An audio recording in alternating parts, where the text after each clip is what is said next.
All right, guys. Here we are, last show of the season. It is Super Bowl time. I'm here with Yanni. What's up, dude? How you doing, buddy?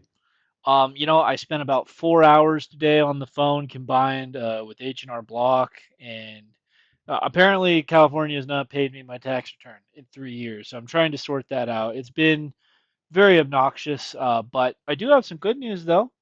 Did pull the for alligator special illustration rare from Ascended Heroes. That was pretty exciting. The scalping community is going pretty hard for Ascended Heroes, so I was lucky to get the packs that I did and got something good. That was awesome. You've been ripping any packs, buddy?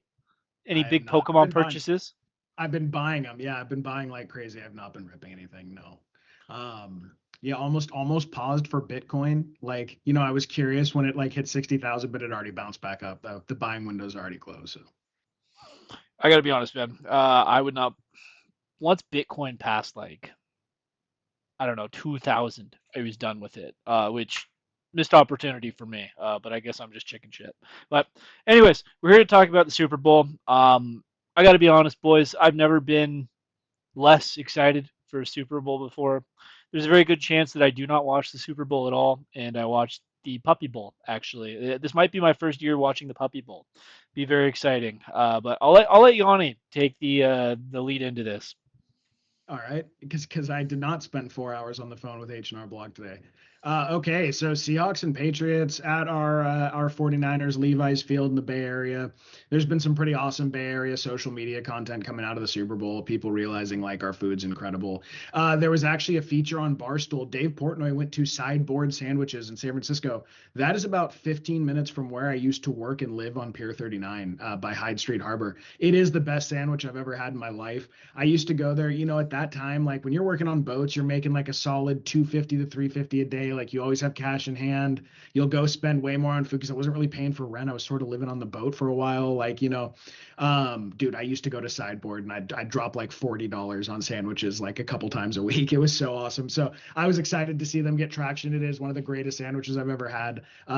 It's been kind of interesting to see like national media realize like, dude, San Francisco, for all the stuff that is said about it in national media and is true, one of the things that's incredible, the food is incredible, and that wasn't even like people weren't even going into Chinatown and all that. So I've been enjoying that content.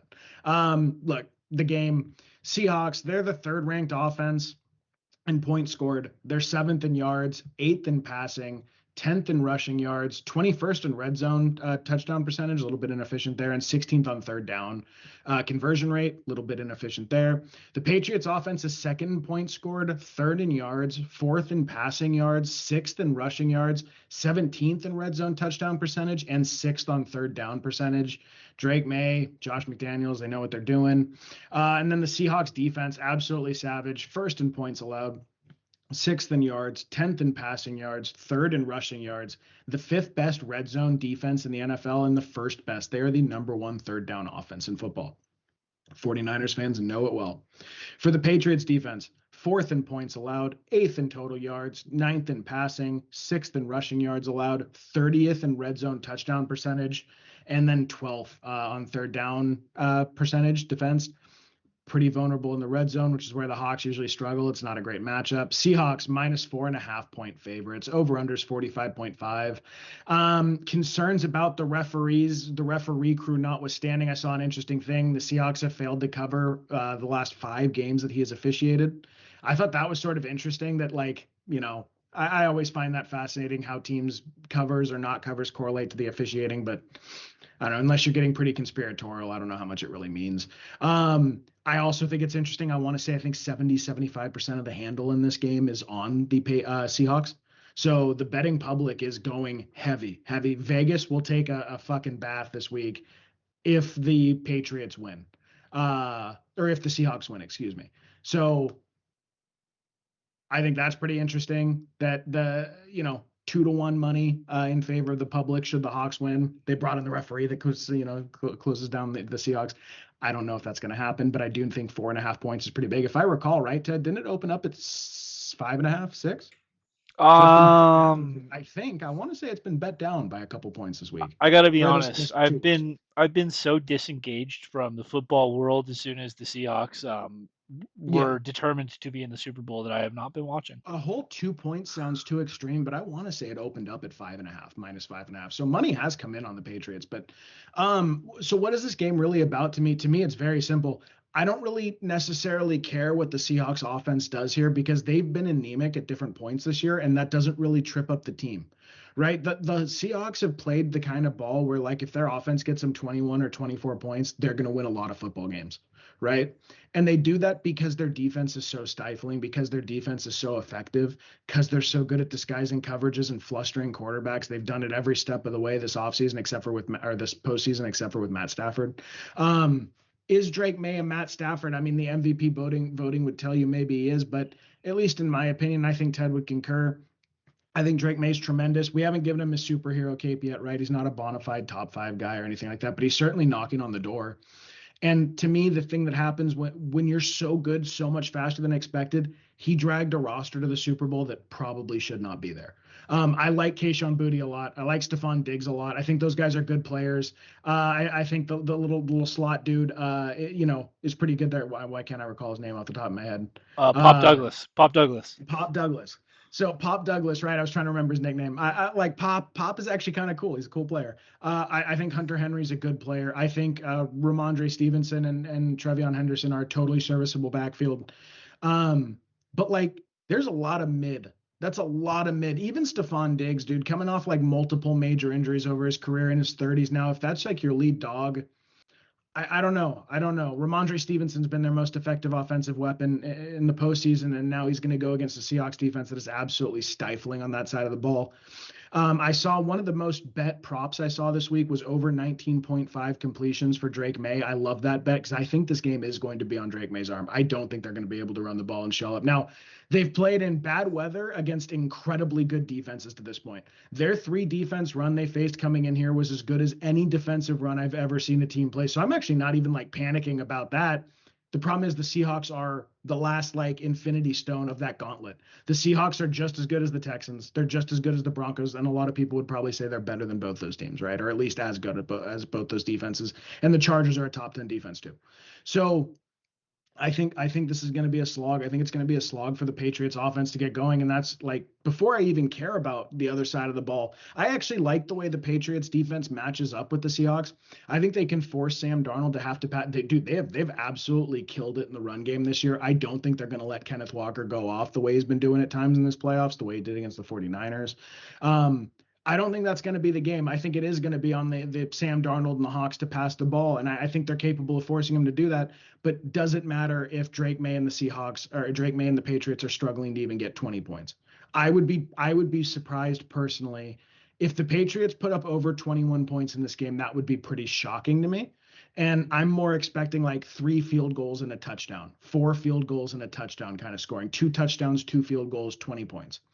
And that's like on the high end, and that's giving them credit. That's assuming that their offense has been hampered by weather, that there's been other concerns. But dude, like Drake May's getting teed off on. He's having trouble holding on to the ball because I think he's getting antsy with all the pressure. Will Campbell looks like he's probably going to have to be moved to guard. Just does not look like an NFL tackle at this level. Um, I would assume Emmanuel Ware is going because I haven't seen that he's not, but he at least was a little banged up. He But if was that doesn't full practice today. yeah, so like he was banged up in the middle of the week, but you just sort of assume he's going. That might have helped a little bit. That dude's like that Raider in the middle of the field, just an animal. Um, so yeah, I'm bummed. I'm bummed to say that I think we're going to watch for the third time in a decade, and really for the I guess fifth, sixth, seventh time since the Jim Harbaugh era, a division rival drop one of the best teams in the NFL in the 49ers and go on to hoist a Lombardi while our fan base watches. It feels like we are right on the precipice of that for a lot of reasons. I think the Seahawks also got pretty fortunate with how their road to the playoffs unfolded with the banged up 49ers and now a Patriots team that I really don't think would have gotten there had they not had a pretty fortunate schedule unfold for them with a whole myriad of injuries in the AFC side. I don't know, Ted. What do you think of the game? How do you see it going? Do you think the difference between Drake May and Sam Darnold do you think that's enough to just say, well, that difference means it can be a ball game because Drake May is just that much better of a player? I don't know if at this point in his career he is. Well, I mean, I got to eat crow on a couple of things about the Super Bowl matchup. I mean, I've said multiple times at points this year when we talked about the Seahawks, we talked about the Patriots. I remember you asking me on various shows, Ted, like, what do you think about the Seahawks? And like, one of the things that I said about that team, I think they're like in that Patriots tier. They're both pretty good teams. I don't think they'll make a serious run. Here we are. Both of these teams are Super Bowl teams, and one of them is going to win, right? So I was already kind of wrong about the quality of these teams, right? Another thing that I've been stubborn about is saying that Sam Darnold is like the big fat weakness of the Seahawks. I still don't.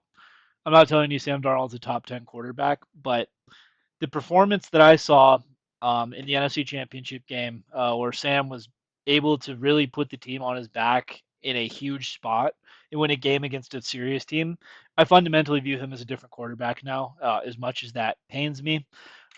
Viewers of the show, listeners of the show, just 49ers fans that have been in the rabbit hole know there is nothing more disgusting than a Seahawks fan. This fan base, this team is the absolute worst fucking team in the world to me. I can't stand them. I can't stand the fans. I can't stand the team. They're even talk those Seahawks, the guys that are on this team, on the Seahawks team, they know that getting the Niners week 18 in Levi's was a big deal. They were popping champagne, making fun of the Niners, right? Then they knock out the Niners in Lumen Field, and guys like Nick Emmett Warrior going on Twitter and calling them trash. So the Seahawks know, I think, how devastating it would be in Levi's to win a second Lombardi in a year they also eliminated us. Obviously, I think Drake May is better than Sam Darnold, but I mean, if this year I think has taught us anything, right? It's you could have the best quarterback in the world, you could have a really great head coach, but your team's got to be there, right? And my evaluation on this Patriots team, and I really don't I'm not going to move off of it too much. I feel like this Patriots team, they're in year one of a rebuild. Like honestly, I think this was a rebuilding year for this team, and a couple of things like really good fortune and having Drake May emerge was enough to get them through, along with the coaching of Mike Vrabel, right? Like I can't think of a starker difference between Gerard Mayo and Mike Vrabel coaching your team, right? That being said, though, the Seahawks team, I still don't think they're world beaters or anything, right? But I think that Jackson Smith-Njigba is playing at an elite level. I think that Sam Darnold, officially, I have to put Sam in like the Brock Purdy, Jordan Love tier of quarterbacks. Like if I was ranking quarterbacks, I'd probably have Sam around like 11, 12, something like that, right? In the way the Seahawks team, or at least the defense, has really adopted the Mike McDonald scheme, I just feel like the Seahawks are leaps and bounds ahead of where the Patriots are at this point. It fucking hurts me to say. I would love nothing more than a Drake May swaggy Super Bowl to just break the hearts of the Seahawks, but gotta call them like I see them. I'm picking the Seahawks here. Yanni's picking the Seahawks. That's why I'm watching the Puppy Bowl. I think. Do I really want to watch this? Do I want to watch that stupid blue and green confetti go all over the field? Like Yanni, are you gonna watch it? Are you gonna Are you gonna put yourself through that? I will put myself through it. I won't watch though. The second the game's over, if it is the Seahawks and they win like we both think they do, I will turn it off immediately. Dude, I go dark like when these things happen. So when the 49ers got eliminated, that was it for me for consuming NFL media. I have not watched an ounce of NFL media since the 49ers were eliminated till now. It's just I'm not going to do it. And then if the Seahawks win the Super Bowl, I told you I will be out until like April 1st. I'll swing back around for draft month, but I'm going to give it like February and March. That's just not going to be. It's not going to be what I'm focusing on. I can't do it. So that's sort of how I handle it. But I do want to see the game. I'm absolutely addicted to the very basic concept that sports offer. I'm such a fucking simpleton, right? I the build up to what's going to happen, and then you see what happens. And I'm sitting there seal clapping the whole time, like, oh boy, we get to see what happens. Same reason I love fights. Um, Same reason I love boxing. So I do want to see what happens. Um, I know for sure that the Patriots coaching staff are Super Bowl caliber guys. That is championship metal on that sideline. Those guys know well how to go into an environment like this and how to get wins. They've done it on the field. They've done it in the coaching booth. To me, it is just a matter of the difference of the guys on the field, the men in the arena. I think if these rosters were close, right? If I viewed them as more comparable rosters, I would probably be taking the Patriots here. It's just really a matter of how differently I view their rosters and their development, like you were saying. So yes, I will watch. And dude, if somehow you just don't know, right? If there's a player that like, if this were a Justin Herbert in this situation or a Josh Allen, I know Justin Herbert controversial, but or Josh Allen or a Patrick Mahomes, right? We would be saying you have to understand that there's a chance these guys go in there and win the game because they're that good of a football player, right? I don't think Drake May's earned the right to be in those conversations yet. He needs to sustain excellence. He needs to stop dropping fumbles. He needs to take even a little bit more of a step forward before he does, because we're talking about the giants of his generation. But he could be that. And I think he's shown enough to think, in my opinion, it's heading that way, that he's like a bona fide top 6, top 7 guy. He's going to be in that conversation with those big dogs and push it out of just a top 5 conversation, right? So if I think that he could be that, is this the game that we see it, right? I think that's totally possible. I think it's totally possible that he goes out there and this is his enunciation game where he goes, I'm going to push as a top 5 quarterback for the next 15 years in the NFL. So I do want to see that. It'd be a great story if it happens, and it would save us a lot of pain. It really would. So we'll see. Yeah, what I mean, silver lining. If you want to talk about silver linings, when the Seahawks team has lost and given up points, it's been to the elite quarterback play, right? Right. Specifically, not Shanahan system quarterback play. Baker Yep. Mayfield destroyed them, destroyed the Seahawks. Matt Stafford's done it twice. We'll see what Drake May has, right? Like the offense and his play has not been good enough in the playoffs. And this Seahawks team it's just another one of those teams. The defense is just as good. I would argue the Texans are a little bit better than the Seahawks defense, but I think the Seahawks are extremely comparable. So it's going to be a test for him. Not much to our brackets. They're the exact same. We think the Seahawks win the Super Bowl and the Niners in Levi's, and I cry. But yeah, last episode of the season. That's going to do it for us. If you rode with us all season, thank you. We really appreciate it. Please like, subscribe, hit the bell. It helps the channel out. We're going to go on a little bit of a break here. It's been a long season, long nights up here editing videos, recording, and stuff. We're people too. We need a break. But we did get killed in the YouTube algorithm this year a little bit. So I think that we're going to be back earlier than we were this year.